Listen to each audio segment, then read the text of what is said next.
Now we move further from here. Washington has sent tens of thousands of weapons, including bombs, precision-guided munitions, to Israel since Hamas' October 7th attacks. Current and former US officials say that US has banked on procedures that have largely masked the scale of the administration's military support for its closest West Asia ally. We're of course talking about Israel here.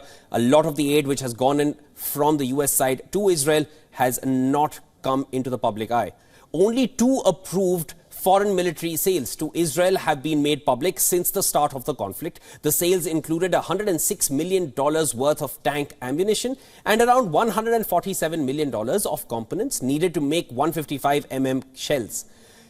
Now, they invited public scrutiny because the Biden administration bypassed Congress to approve these packages by invoking an emergency authority. But in case of the other 100 transactions, the weapons transfers were processed without any public debate. As per the Washington Post, this happened because each fell under a specific dollar amount that requires the executive branch to individually notify Congress. Keeping each one small meant their contents remained secret. So they sent out aid to Israel, military aid, but in small brackets. They are reported to have included precision-guided munitions, small diameter bombs, bunker busters, small arms, and other lethal aid. Taken together, the weapons packages amount to a massive transfer of power, but they were sent out in small installments. Senior US officials have complained that Israeli officials have fallen short on their appeals to limit civilian casualties and allow more aid into Gaza.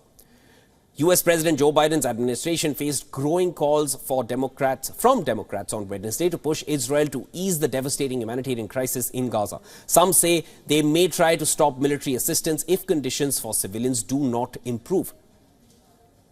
Van Hollen and others have called upon the administration to hold back military assistance if Israel doesn't take steps such as opening crossings for aid shipments. The U.S. Arms Export Control Act gives Congress the right to stop a foreign major weapons sale by passing a resolution of disapproval, although no such resolution has both passed Congress and survived a presidential veto. An angry debate on the issue could embarrass the White House as well.